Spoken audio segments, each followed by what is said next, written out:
خانقاہ کا رجسٹریشن نہیں کرائیں گے, درگاہ کا رجسٹریشن نہیں کرائیں گے, تو وہ آدمی ایسے ہی بے وقوف ہے جیسے کوئی کہے کہ ہم آدھار کارڈ نہیں بنوائیں گے. کہ بھیا تو آدھار کارڈ بنوا لے, کہ نہ ہم آدھار کارڈ کیوں بنوائیں گے. ایسے ہی بے وقوف ہے وہ جو یہ کہے کہ ہم مسجد کا رجسٹریشن نہیں کرائیں گے.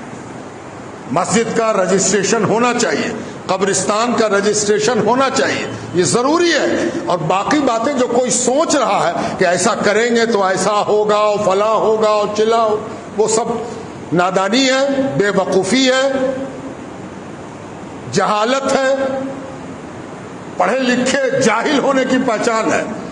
رجسٹریشن ہو جانا چاہیے. آپ بھی کسی مسجد اور قبرستان کو جانتے ہو جو وقت میں رجسٹر نہ ہو تو ضرور کرائیے, ترنت کرائیے, فوراً کرائیے, کرا لینا چاہیے. یہاں وقت نہیں ہے, ورنہ میں تفصیل سے آپ کو بتاتا کہ نہیں کرنے کا کیا نقصان ہوگا اور کرنے کا کیا فائدہ ہوگا. اب بات سرکار کہہ رہی ہے کہ ہم وقف کا بھی سروے کرائیں گے, یعنی وقف زمین کو ناپیں گے, کہاں پر ہے, کس نے دیا تھا, کتنی زمین ہے. تو 70 برس سے آپ کہاں بیٹھے ہوئے تھے؟ وقف کا محکمہ تو سرکار کا ہے, سرکار وقف منتری بناتا ہے, سرکار وقف بورڈ بناتی ہے. سرکار 70 برس سے وقف جائیداد کا سروے نہیں کرا سکی. تو آپ نے جو نہیں کرایا اب کرا رہے ہیں, بڑی اچھی بات ہے, ایمانداری سے کرا تو دیجئے. وقف جائیداد کو بچانے کے لیے سب سے اچھا قدم ہے وقف جائیداد کا سروے ہونا. سروے کے نہ ہونے سے بڑی گڑبڑیاں ہیں. ذرا ایمانداری سے سروے کرائیے, اس لیے کہ وقف جائیداد میں سب سے بڑا انکروچمنٹ, قبضہ کس کا ہے؟ سرکار کا ہے. سرکار نے بہت ساری جائیدادیں وقف کی قبضہ کر رکھی ہیں. کون سرکار سے بولنے جائے گا؟ کون سرکار سے لڑے گا؟ سرکار میں کس کو نوٹس دی جائے؟ کتنا مارکیٹ, کتنا پارک, کتنا آفس, کتنا تھانہ, کتنی سڑک وقف کی زمین پر بن گئی, سروے کیجئے, نکلے گا. اس کے بعد جس نے قبضہ کر رکھا وہ پرائیویٹ سیکٹر ہے, ہم آپ.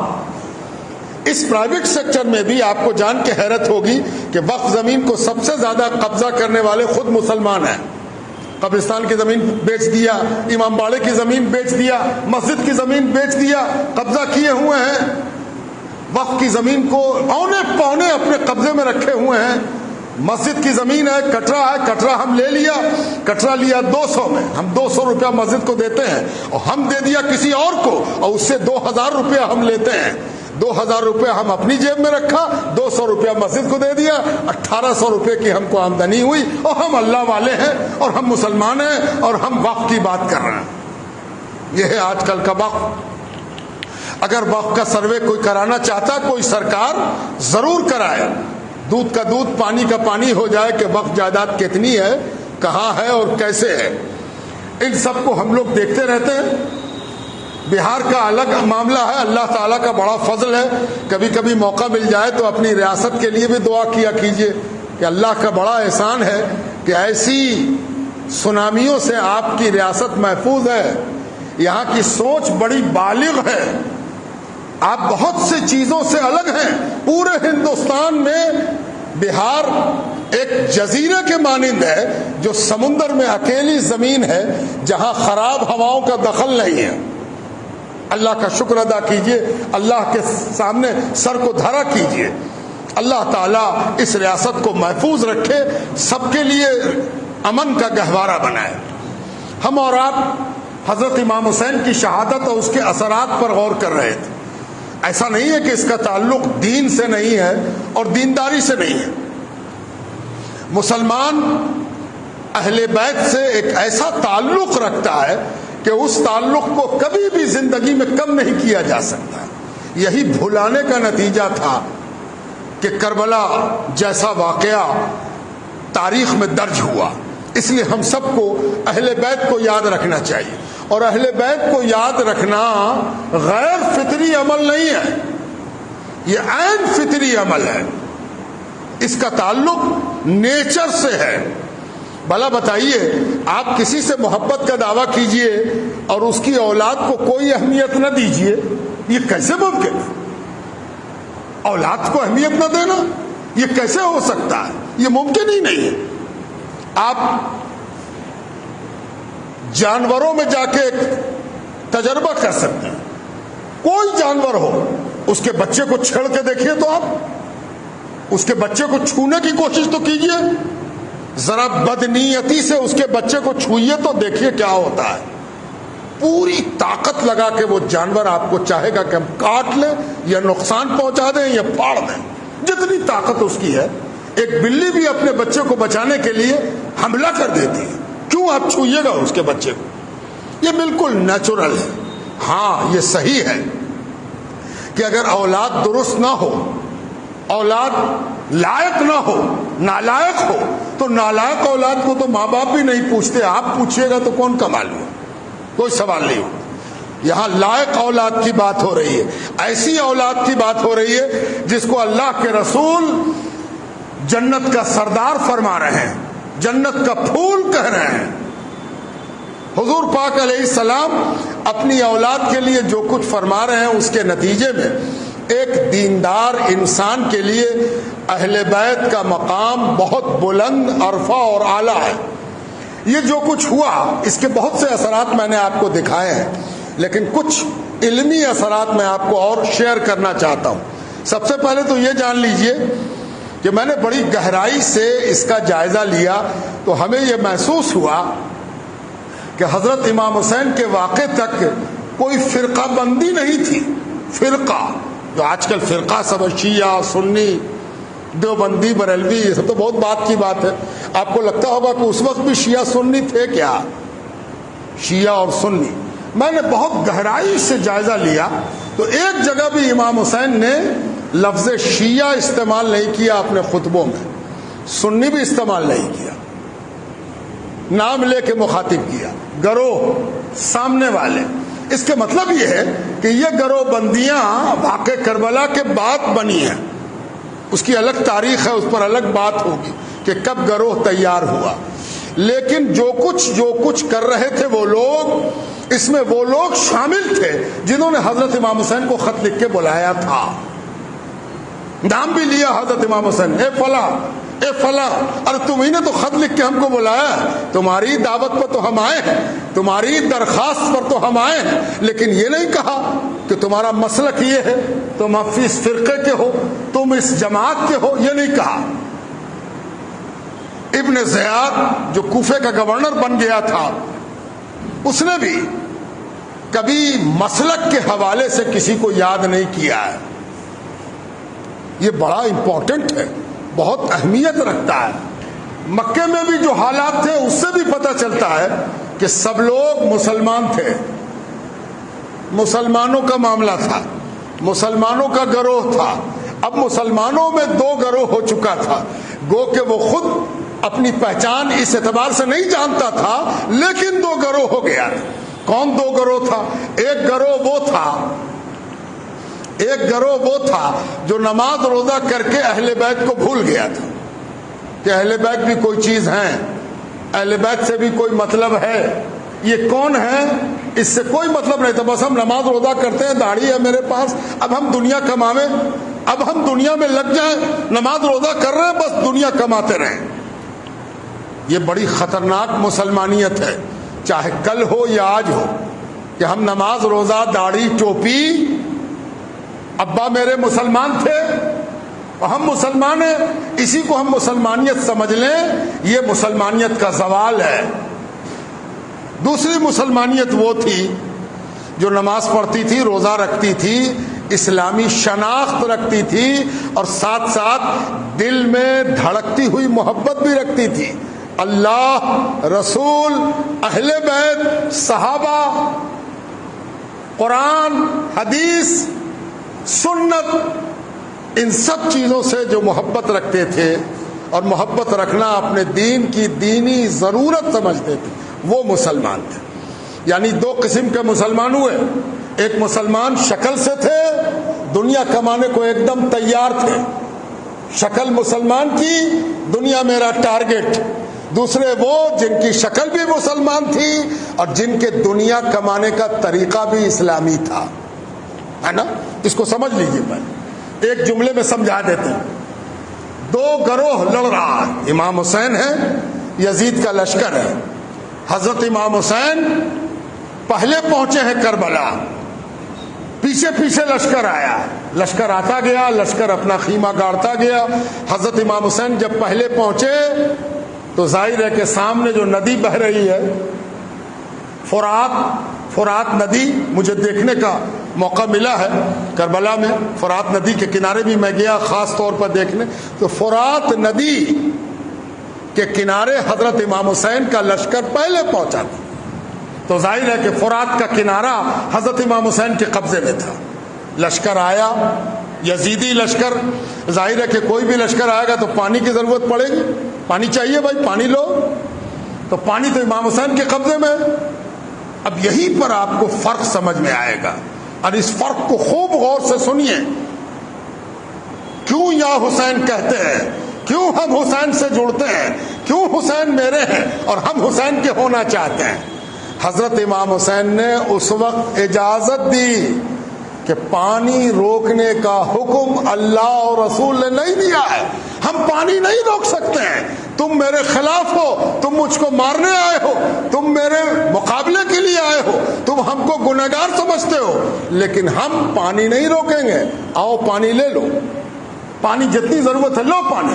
بلکہ امام حسین نے اپنے ساتھیوں کو حکم دیا کہ یہ بہت پیاسے ہیں، اپنے برتن میں پانی بھر کے پیش کر دو کہ لو پی لو، تاکہ پانی پینے کے بعد تم کو سفر کی تھکان اتر جائے، پھر اپنا پانی تم لینا آ کے، ہم روکنے نہیں جا رہے، پانی ہم نہیں روکیں۔ ٹھیک اس کے برخلاف ظاہر ہے کہ یزیدی لشکر جب فرات پر قابض ہوا، لشکر بڑا تھا، حضرت امام حسین کے لشکر میں مشکل سے 72 آدمی، عورتوں کو شامل کیجئے تو مشکل سے 85 ہے نا، عورتیں ملا کر، اور وہ ہزاروں میں لشکر۔ اس لشکر کا قبضہ جب فرات پر ہوا تو ایک قطرہ پانی دینے کو امام حسین کو تیار نہیں۔ یہ دیکھ رہے ہیں آپ فرق، دونوں مسلمان کہلا رہے ہیں، وہ بھی مسلمان ہیں، یہ بھی مسلمان ہیں۔ فرق سمجھ میں آیا؟ نہیں سمجھ میں آیا تو ہم سمجھاتے ہیں۔ دنیا کا ایک اصول ہے، جنگ میں سب جائز ہے، دنیا کا ایک اصول ہے کہ جنگ میں سب جائز ہے۔ جتنی کورٹنیتی، راجنیتی،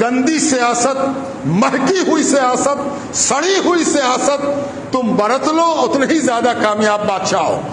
جو کرنا ہو کرو، آدمی خرید لو، کروڑوں روپے میں آج کل آدمی بک رہا ہے، جو خرید لے وہ بہت بڑا سیاسی کردار رکھتا ہے، اس کی پولیٹیکل ویژن کو لوگ کیا پولیٹیکل ویژن ہے نا، کروڑوں میں آدمی خرید لے لیکن بڑا کامیاب ہے نا۔ اور حضرت امام حسین کا آدمی وہ تیار نہیں ہے کہ جنگ بھی ہو تو ہم اسلامی اصول سے سمجھوتا کر لیں، جنگ ہو یا امن ہو، اللہ اور رسول کا قانون ہمارے لیے ہے۔ جنگ میں ہم ظالم اور جابر اور قاہر اور فرعون نہیں بن سکتے۔ اسلام نے ہم کو فرعون نہیں بنایا ہے، اسلام میں ہم نے نمرود نہیں بننا سکھا ہے، ہم اسلام نے ہمیں یزید بننا نہیں سکھایا ہے، ابن زیاد بننا نہیں سکھایا ہے۔ یہ فرق ہے، حسینیت اور یزیدیت اسی کا نام ہے۔ حسینیت کہتے ہیں اس کو جس میں سب سے اوپر اسلامی اصول ہوتا ہے، چاہے فائدہ ہو یا نقصان ہو۔ یزیدیت کہتے ہیں اس کو جس میں فائدہ اوپر ہوتا ہے، اصول چولہے میں جائے۔ یہ بڑا بنیادی فرق ہے۔ یزیدیت اصول کو چولہے میں ڈال کر فائدہ حاصل کرنے کا نام ہے، اور حسینیت فائدے کو کنارے کر کے اسلامی اصول پر عمل کرنے کا نام ہے نا۔ بزرگوں، دوستوں اور عزیزوں، یہ ہے وہ بنیادی فرق۔ آپ غور کیجئے کبھی کہ حضرت امام حسین کی شہادت کے بعد جو کچھ کیا ان لوگوں نے، بولتے ہوئے بھی رواں کانپتا ہے، گھبرا جاتی ہے طبیعت۔ پوری دنیا میں مسلمانوں کے لیے واقع کربلا شرم کی بات ہے، حیا کی بات ہے، لجا کی بات ہے کہ جو لوگ کلمہ پڑھتے تھے، اللہ اور رسول کا نام لیتے تھے، بقراتی بگھارتے تھے، وہ حضرت امام حسین کے قتل کے بعد، ان کی شہادت کے بعد گھوڑا دوڑا رہے ہیں، کپڑا نوچ رہے ہیں، جس میں اتھر کے ساتھ مذاق کر رہے ہیں کھلواڑ کر رہے ہیں، ظالمانہ اور سفاکانہ اصول پر چل رہے ہیں. ہم اس بات کو کیا بیان کر سکتے ہیں؟ اگر کہیں واقع کربلا کے بعد حکومت نے ایک عدالت قائم کی ہوتی، ایک ٹریبونل قائم کیا ہوتا، قاضی کی عدالت میں کیس چلتا کہ کس نے امام حسین کے ساتھ ایسا کیا، کون کون ہے جس نے کپڑا کھینچا، کس کس نے گھوڑے دوڑائے. نہیں صاحب، ارے وہ لوگ تو خوش تھے، اب تو دنیا مل گئی، اب ہم کامیاب ہو گئے. یہ جو کپڑا نوچا گیا تھا اس لیے نہیں کہ تبرک لینا تھا. کبھی کبھی کسی بزرگ کے جنازے کو لوگ کندھا دیتے ہیں تو میں نے خود دیکھا ہے کہ رسی، جس پر پلنگ پہ جو رسی ہوتی ہے، اس کا ایک ٹکڑا ٹکڑا لوگ لے لیتا ہے تاکہ تبرک کے طور پر رکھیں گے، ہے نا. جنازے میں بانس باندھا جاتا ہے کندھا دے لے، ہے نا. کبھی کبھی میں دیکھتا ہوں کسی جنازے کو تو ہم کو جنازہ دیکھ کے یاد آتا ہے کہ اللہ، اس بزرگ کو جو بھی بزرگی حاصل ہوئی وہ امام حسین کے صدقے میں حاصل ہوئی. اور حضرت امام حسین کے ساتھ کیا کیا گیا، اللہ کی پناہ. وہ جو کپڑا نوچا گیا تھا جانتے ہو کاہے کے لیے؟ تاکہ کپڑے کا ایک ٹکڑا بھی دکھا کے انعام لے سکیں کہ ہم مارا تھا، ہم یہ دیکھو ٹکڑا یہ امام حسین کے کپڑے کا ہے، یہ ثبوت کے طور پر لائے ہیں کہ ہم مارا ہے، لاؤ انعام دو، لاؤ پیسہ دو، لاؤ حکومت دو، لاؤ جائیداد دو. پتہ چلا کہ اصول سے آدمی پہچانا جاتا ہے، کلمہ پڑھنے اور شکل سے نہیں. اگر آپ کے پاس اصول ہے تو آپ مسلمان کہلانے کے لائق ہیں، اور اگر آپ اپنے پاس اصول، عملی اصول نہیں رکھتے تو پھر آپ یزیدیت کا جھنڈا ڈھو رہے ہیں. ایک آدمی کو سزا نہیں ہوئی، مارا تو دوسرے گروہ نے، جس کا ذکر میں نے گزشتہ جمعے کو کیا ہے، چن چن کے مارا. اب وہ بھی کوئی اصولی آدمی نہیں تھا، وہ بھی مارتے وقت وہی کر رہا تھا جو انہوں نے جیسے مارا تھا ویسے ہی اس نے مارا، جیسے کو تیسا ہو گیا. لیکن دونوں غلط تھا، نہ وہ صحیح تھا نہ یہ صحیح تھا. بزرگوں، دوستوں اور عزیزوں، یہ ہے وہ داستان عجیب جس کو سن کر، جس کو پڑھ کر، جس کو جان کر طبیعت گھبرا جاتی ہے کہ کیا ہوا. اللہ کی پناہ. آج آپ امام کی بڑی عزت کرتے ہیں، امام صاحب آ رہے ہیں، جگہ چھوڑ دو. ہائے کاہے کی عزت؟ ارے جس کے صدقے میں امامت ہے اس کے ساتھ تو 50 برس پہلے کے ایمان کے لانے والوں کی اولاد نے کیا حال کیا. اللہ اکبر. اللہ اپنی پناہ میں رکھے. کس کے پکڑے رہی ہے حسینیت کو. اللہ تعالیٰ کے یہاں جو چیز دکھانے کے لائق ہوگی اس کا نام حسینیت ہے، ورنہ کلمہ پڑھ کے وہی کام کرنا، ناک کان کاٹنا، بدن پر گھوڑے دوڑانا، اس کیا فائدہ ہوا کلمہ پڑھنے کا؟ کوئی کیوں مسلمان ہو جائے؟ مسلمانوں کے کیا فائدہ ہوگا؟ جب جنگ میں ہم بھی دردر ہوں گے، درندے ہوں گے، تو مسلمان کائے کو ہوئے؟ مسلمانیت کوئی چیز ہے جو دوسروں سے ہم کو الگ کرتی ہے. اگر وہ الگ ہم نہیں ہو سکتے ہیں تو شکل اور صورت کا کوئی اعتبار نہیں ہے.